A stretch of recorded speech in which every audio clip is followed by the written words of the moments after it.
Samajwadi party के अध्यक्ष अखिलेश यादव मैनपुरी की करहल सीट से चुनाव लड़ेंगे।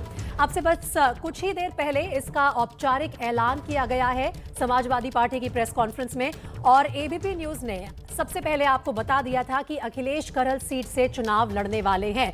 इसकी आज औपचारिक घोषणा हो गई और इस पर ज्यादा जानकारी के लिए सीधा चलते हैं मेरे सहयोगी पंकज झा के पास, जो हमारे साथ लाइव जुड़ रहे हैं। पंकज, करहल सीट से अखिलेश यादव का चुनाव लड़ना कोई सरप्राइज एलिमेंट है या फिर जैसे कि हमने पहले कहा, एबीपी न्यूज ने इसके बारे में अपने दर्शकों को पहले ही जानकारी दे दी थी, यादव स्ट्रॉन्ग होल्ड है और यहां से अखिलेश सेफ सीट पर कहेंगे कि उतरे हैं चुनावी मैदान में?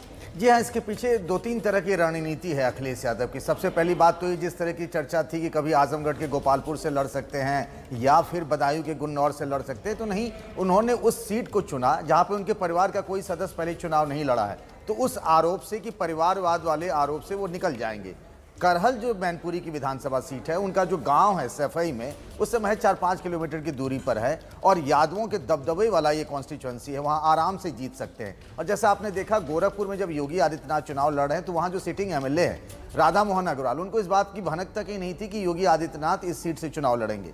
लेकिन अखिलेश ने क्या किया, वहां से पहले ही यहां से जो विधायक हैं सोबरन सिंह यादव, मैनपुरी की पार्टी के जो दूसरे नेता हैं, उन सबको बुलाया, समाजवादी पार्टी ऑफिस लखनऊ में बैठक की, उन सब ने ये मांग रखी, कन्विंस कर लिया, पूरा डेटा ले लिया कि वहां एक सेफ सीट है, वहां आराम से जीत सकते हैं। और सबसे बड़ी बात यह है कि ये जो चुनाव है ना, तीसरे चरण में है, यानी 20 फरवरी को। तो पहले चुनाव हो जाएगा तो बाद में पूर्वांचल, जहां उनको लगता है कि सबसे अधिक मजबूत है समाजवादी पार्टी और उनका गठबंधन, वहां उनको प्रचार करने का बहुत वक्त मिल जाएगा। तो काफी सारा गणित, जैसा कि आपने कहा पंकज, जिसके पीछे गया है ये फैसला जो आज सुनाया है समाजवादी पार्टी ने। लेकिन ये बताइए कि इस फैसले के पीछे भारतीय जनता पार्टी के दबाव का कितना हाथ है? लगातार बीजेपी जो है समाजवादी पार्टी पर प्रश्न उठा रही थी कि आखिर अखिलेश क्या चुनावी मैदान से भाग रहे हैं, कब बताएंगे कौन सी सीट से लड़ रहे हैं, क्या उसका भी कुछ दबाव था?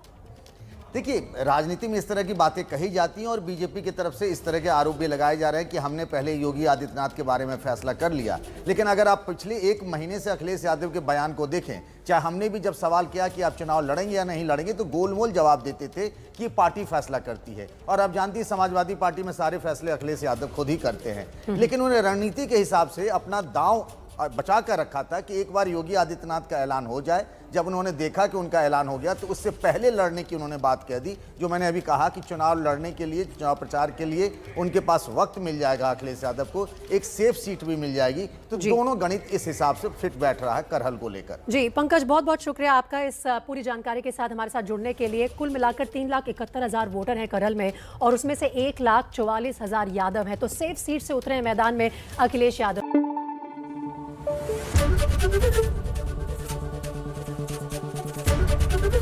एबीपी न्यूज आपको रखे आगे।